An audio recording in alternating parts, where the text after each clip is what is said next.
Começando agora a nossa reflexão, né, a gente está nesse tempo de Páscoa, esse período do calendário cristão, que se estende 50 dias depois da Páscoa. E a gente entende que a ressurreição, ela não é só um evento que aconteceu no passado. Ressurreição, na verdade, ela inaugura uma nova realidade, um novo estilo de vida. O mundo todo ele é reconfigurado por essa vitória da vida sobre a morte. Então, por isso, nosso tema atual é ressurreição, poder do novo. E a gente já caminhou por 3 domingos, a gente encerra hoje essa temática. Depois a gente vai mudar para um outro tema dentro da Páscoa ainda. Mas no primeiro domingo a gente falou sobre o novo templo.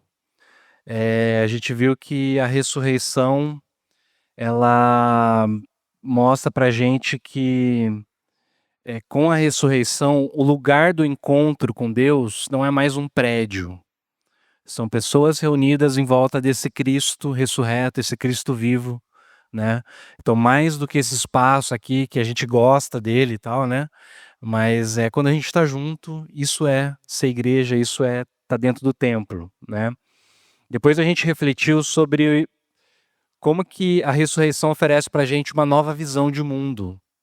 Então nós olhamos para aquela passagem dos discípulos que estão a caminho de Emaús, né, tristes, derrotados, eles têm um encontro com esse Cristo que está vivo, e muda completamente a perspectiva deles de mundo, desse encontro. Domingo passado a gente falou sobre uma nova chance, que a ressurreição também ela oferece pra gente a oportunidade de novos começos.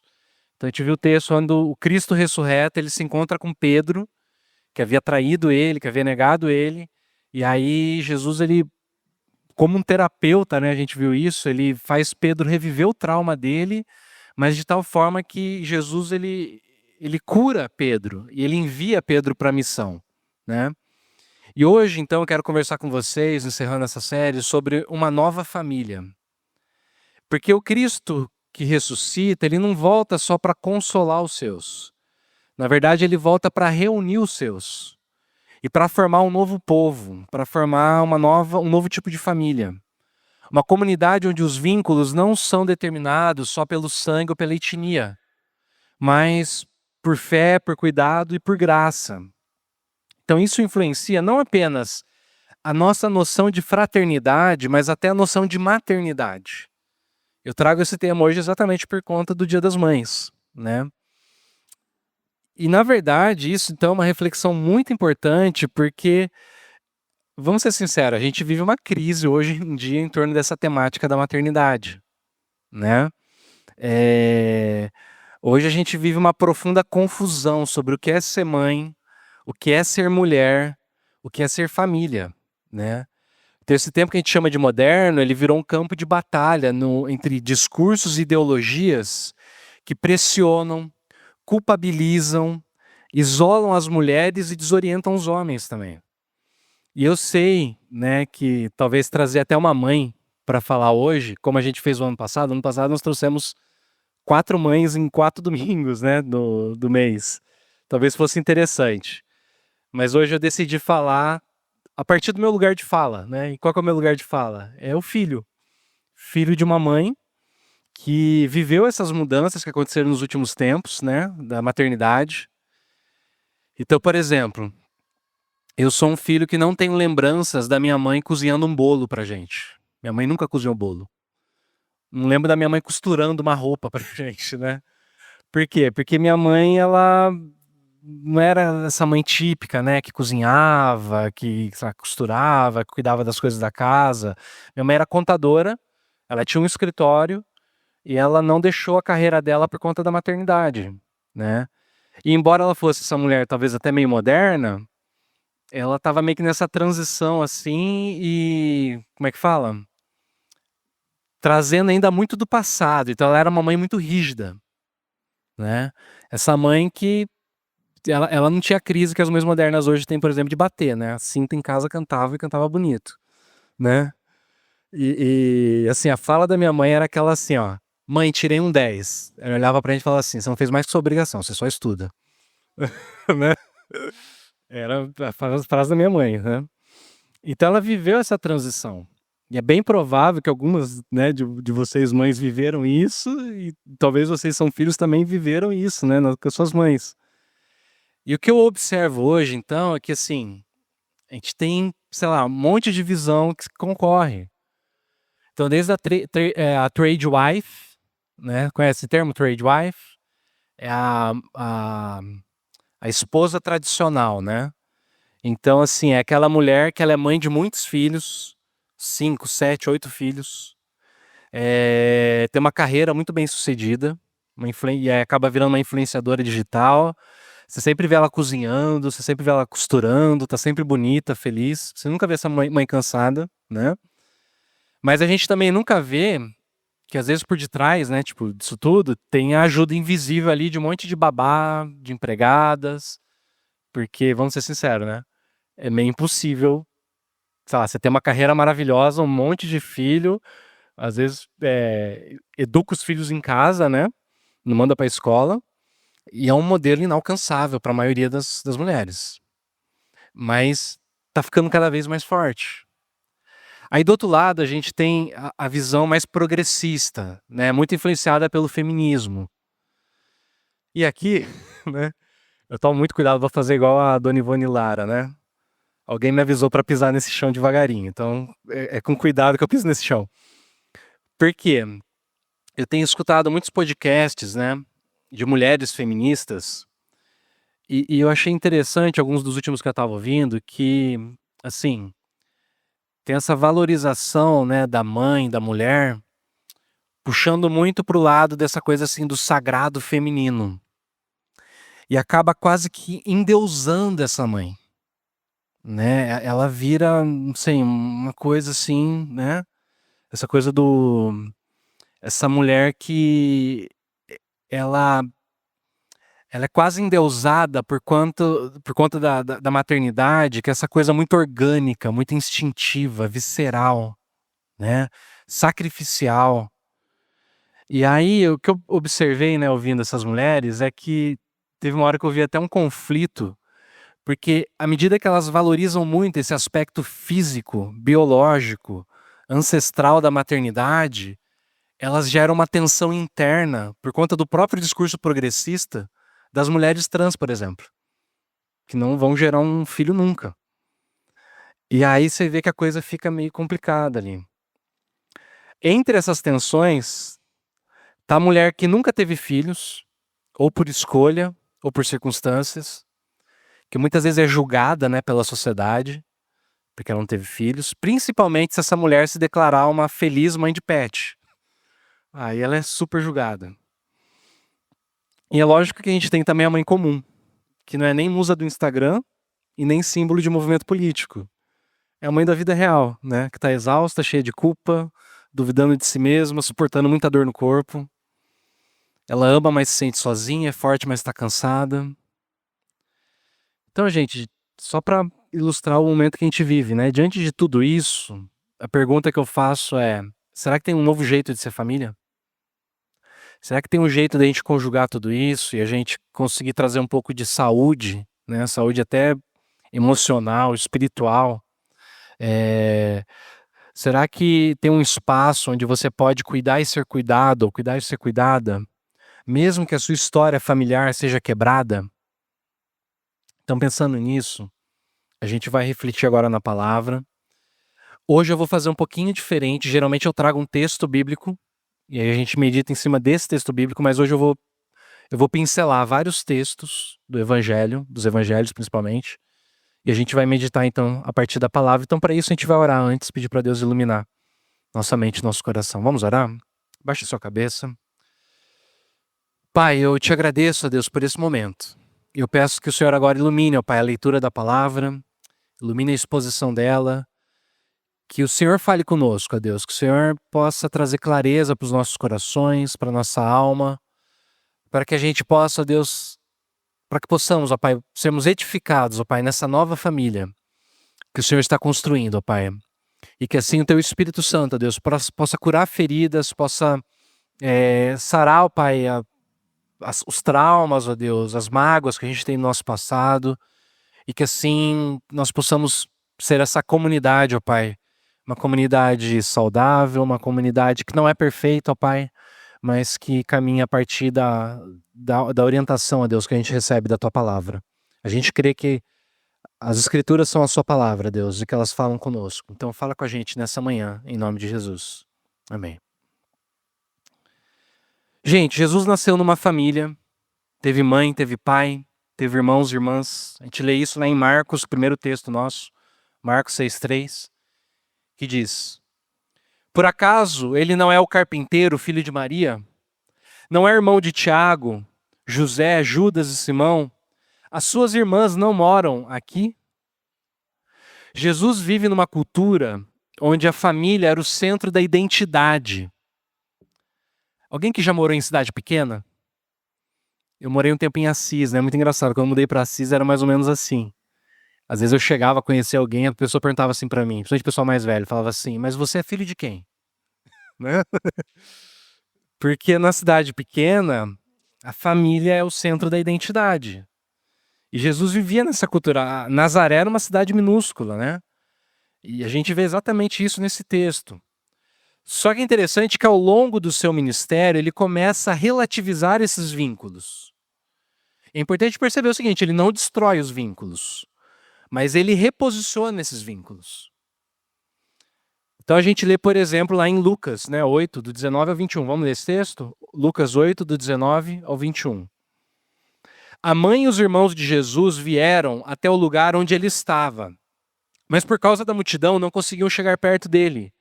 Então alguém disse a Jesus: a sua mãe e seus irmãos estão lá fora e querem falar com o Senhor.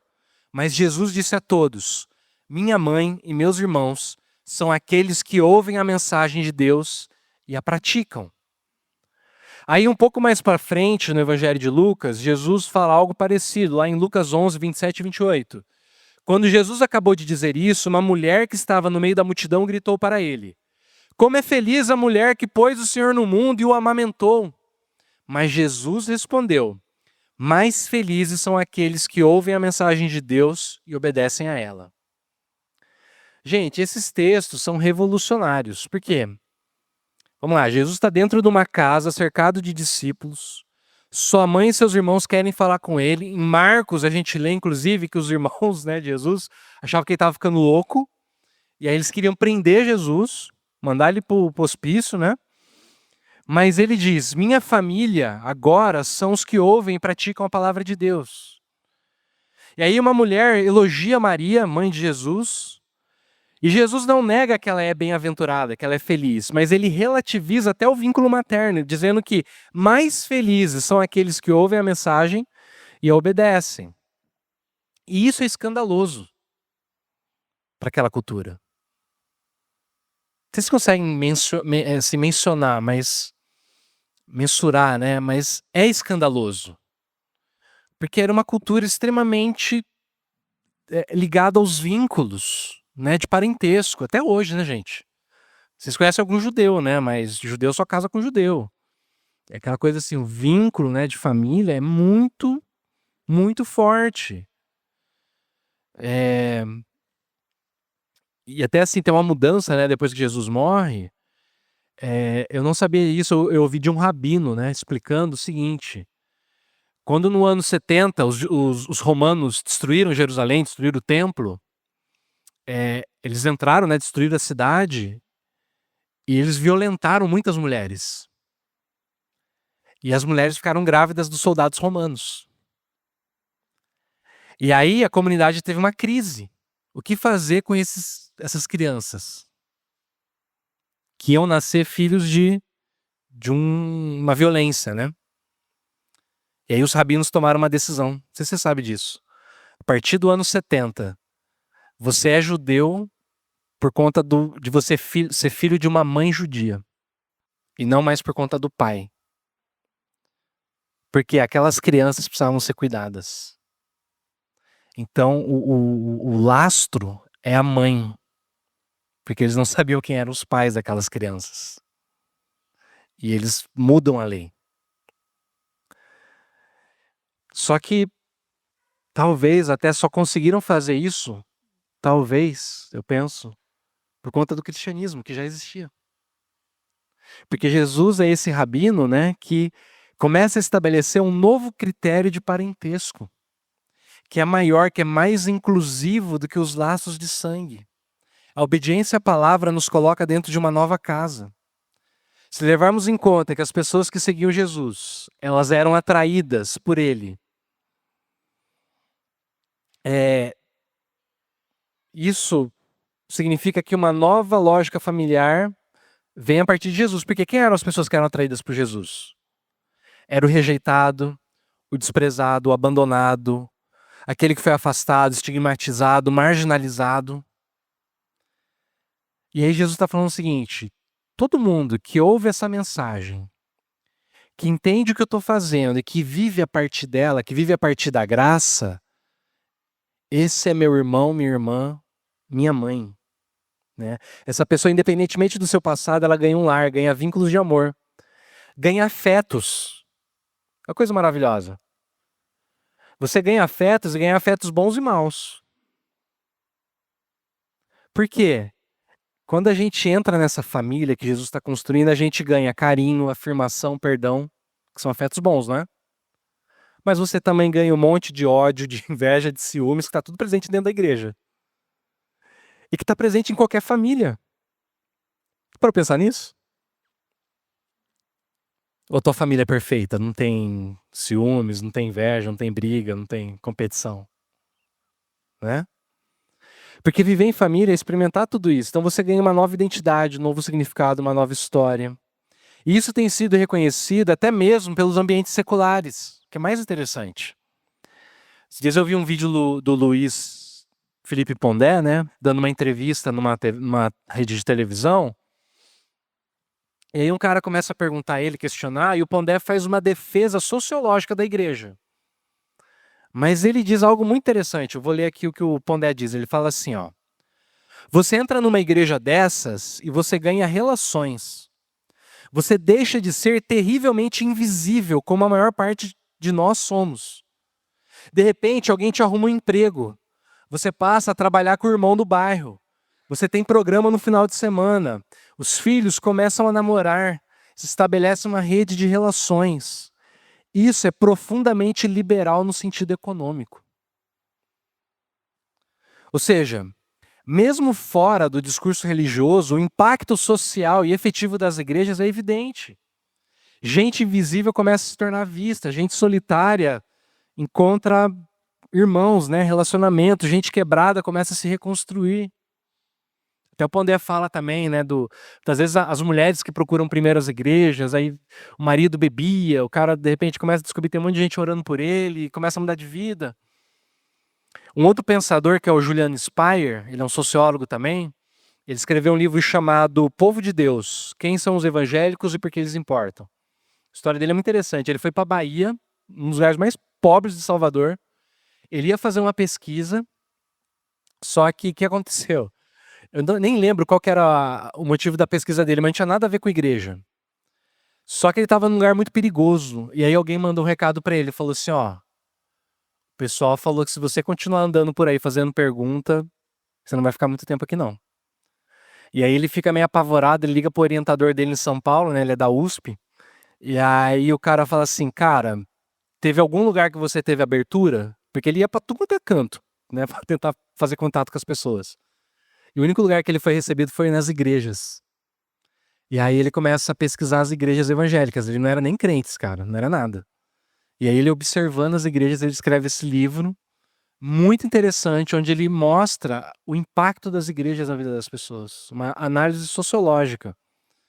E aí depois de anos pesquisando comunidades evangélicas, ele é um cara que escreve para a Folha de São Paulo, ele fala assim, ó, num dos artigos dele: o que eu vejo nas igrejas é uma força de mobilização, de empatia, de apoio mútuo, que a sociedade em geral ainda não entendeu. Ou seja, os laços que Jesus inaugura não são apenas simbólicos, são práticos. Se concretizam em comida compartilhada, visita para os doentes, conselhos dados, orações feitas, é carona, é empréstimo, é troca. Essa família que Jesus estabeleceu, ela acolhe o órfão, a viúva, o solteiro, a divorciada, a mãe sobrecarregada, a mulher sem filhos, o adolescente confuso, o homem que está quebrado. É uma família improvável, imperfeita, mas real. Ela existe. Se esse é o novo padrão que Jesus estabelece, como que isso impacta a maternidade? Agora, ampliando um pouquinho mais, focando mais na maternidade. Percebe que até a maternidade ela é redimensionada? Olha que interessante, que a gente lê lá em João 19, 25 e 27. Está aí no teu boletim também.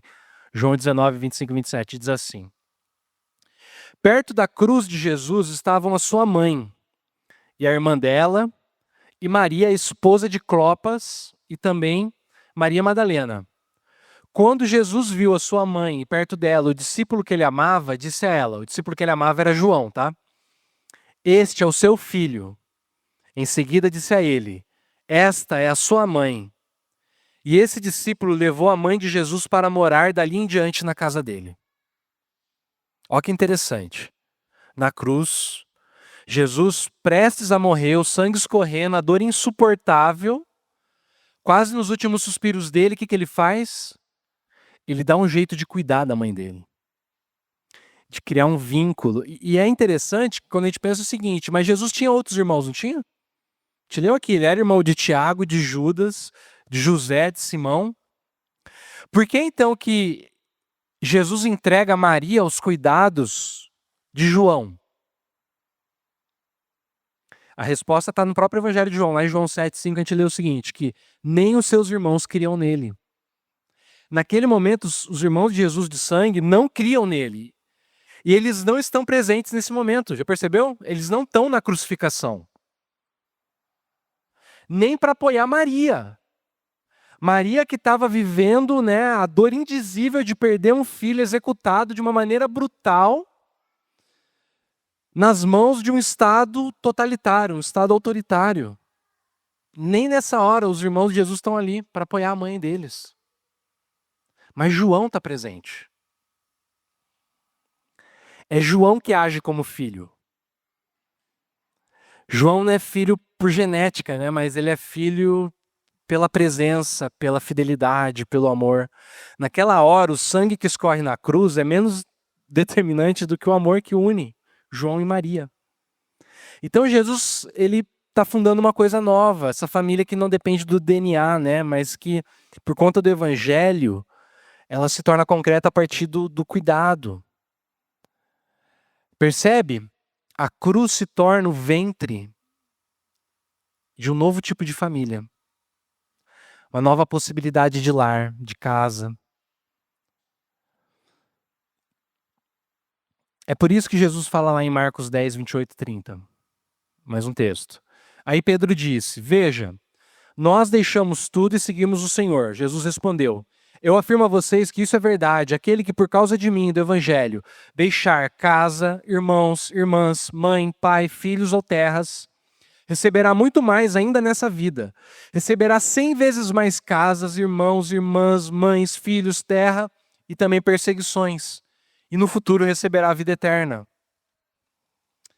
O que acontece é que Jesus sabia que seguir o reino traria rupturas.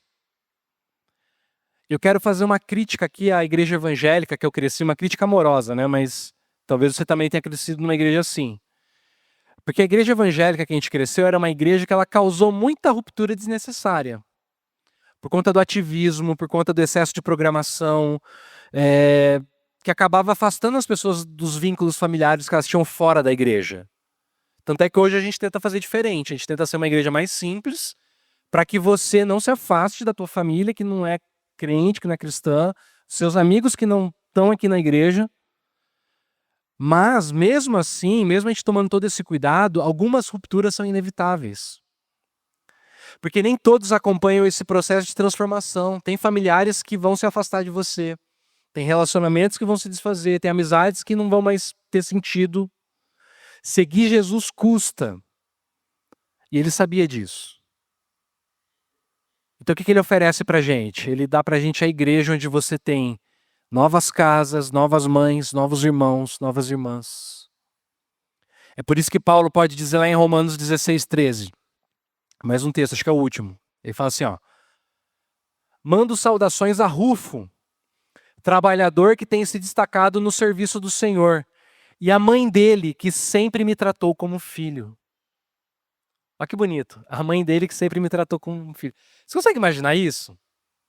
O grande apóstolo Paulo, missionário, né, o evangelista, o apologista, o plantador de igreja, ele está mostrando para a gente que nas entrelinhas, que ele gostava de ir na casa de Rufo, porque talvez ele chegava lá e a mãe de Rufo tinha feito uma sopa quentinha, tinha arrumado uma cama para ele. Ele sabia que era uma mulher que provavelmente estava de joelhos orando por ele. Quando ele saía de viagem, falava: toma cuidado, filho.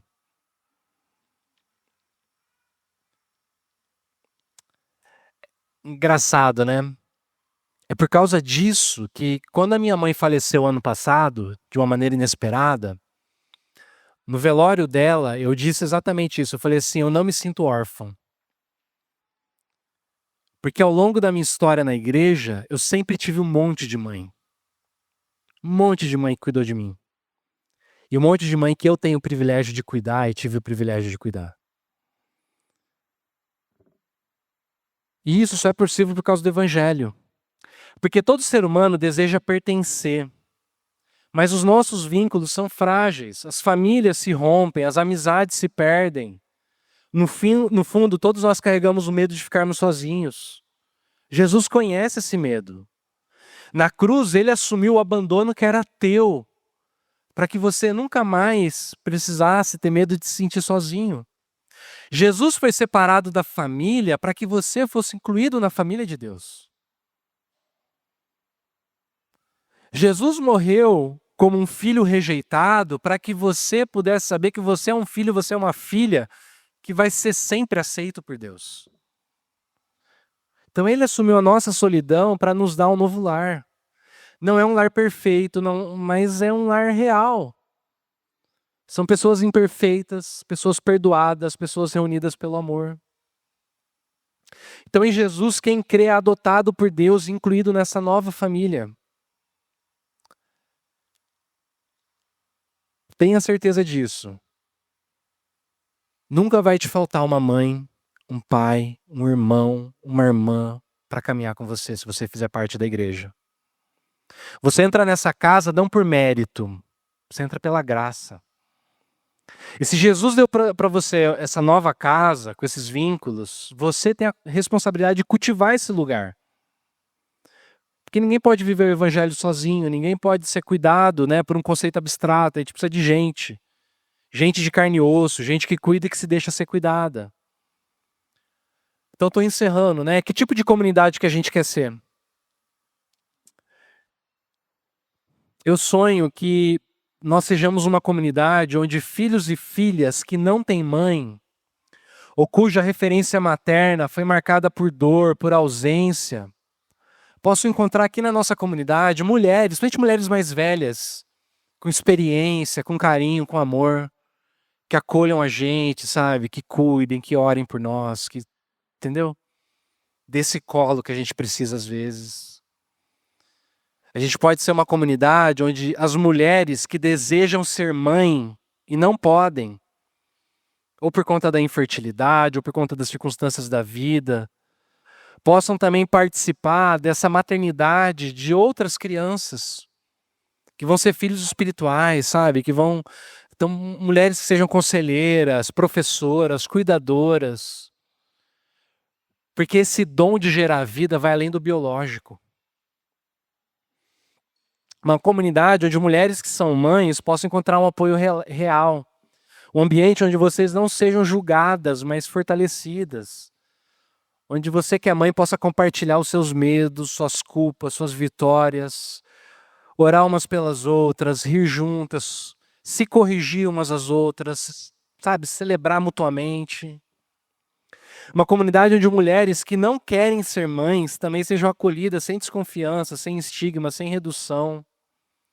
Encontre esse espaço para ser ou uma outra coisa que ela queira ser, a irmã, a madrinha, a amiga, a tia, a líder, né? Gente, a igreja não é perfeita, mas ela é segura. É um lugar onde a maternidade não é só biológica, mas tem a ver com esse cuidado, com esse amor. Nós somos uma nova família que nasceu da ressurreição. Essa família não é unida por sangue, mas por graça. Não é construída entre paredes, mas em vínculos. Então minha oração é que a nossa comunidade seja esse espaço de mães que não geraram, mas acolhem, de filhos que não foram gestados, mas pertencem, de vínculos que não foram impostos, mas escolhidos em Cristo. Porque a ressurreição não termina no túmulo vazio. Ela continua em cada abraço, em cada refeição compartilhada, cada oração, cada palavra de carinho, de incentivo, cada ato de cuidado, de amor. Então eu queria deixar um exercício para vocês, tá bom? O exercício chama Quem é minha mãe? Minha sugestão é o seguinte, que você medite no texto de João 19, 25 e 27, de Romanos 16, 13. Medite algumas vezes nesse texto, leia ele com calma, devagar, pausadamente, gasta um tempinho meditando e aí você vai se perguntar o seguinte, quem tem sido a minha mãe espiritual? Quem foi minha mãe espiritual? Ou então se você é mãe, né? Quem é meu filho? Quem é minha filha? Mesmo que não tenha um laço biológico. Quem é que está precisando de cuidado? Quem é que Deus está me chamando para acolher? O primeiro movimento é esse. O segundo é o seguinte, você vai reconhecer essa pessoa. Então manda uma mensagem, entra em contato, faz um telefonema, faz uma visita. E leva alguma coisa para ela. Uma geleia, sei lá, um bolinho, sabe? Gasta um tempinho ali. Manda entregar uma cesta, uma cartinha, um bilhete, um bombom, sabe? Reconheça essas pessoas que foram mães e pais, mães, né, espirituais para você. A ideia é que a gente materializar esse cuidado em gestos simples. Tá bom? Então vamos orar? Pai, eu te agradeço, ó Deus, por essa palavra. Peço que o Senhor abençoe as mães, ó Deus. Mães biológicas que nos geraram, mães que se sacrificaram, ó Deus, mães que imperfeitas, ó Deus, como todos nós somos, ó Pai, fizeram o melhor que puderam, ó Deus, para nos educar, para nos abençoar. E eu peço a Deus que o Senhor possa abençoar cada uma dessas mães. Que o Senhor possa trazer cura, meu Pai, para aquelas que precisam, aquelas que sentem muita culpa, aquelas que sentem muita tristeza, meu Pai, de vínculos que foram rompidos, meu Pai, não sei, ó Deus, filhos que se perderam, ó Deus. Que o Senhor possa abençoar, meu Pai. Aquelas que talvez hoje se sentem um pouco sozinhas, filhos que cresceram, que foram embora, foram estudar, foram morar fora, fizeram uma nova família. Que o Senhor possa cuidar, meu Pai, dessas mães. Que o Senhor possa, enfim, ó Deus, fazer com que essa igreja, meu Pai, seja uma igreja onde aqueles que não tiveram mães, ó Deus, aqueles que não tiveram esse cuidado, ó Pai, possam se sentir abraçados e cuidados por outras mulheres que ajam, ó Deus, como essas mães. Mães que todos nós precisamos, ó Pai. Para que nós possamos nos lembrar, meu Pai, dessas pessoas com carinho, como Paulo, ó Deus, se lembrou, como o apóstolo João, meu Pai, que levou Maria para a casa dele. Que a gente também possa cuidar dessas mães, ó Deus. Possamos cuidar dessas mães que muitas vezes não são do nosso sangue, ó Deus, mas que moram no nosso coração. É meu pedido, ó Pai, em nome de Jesus. Amém.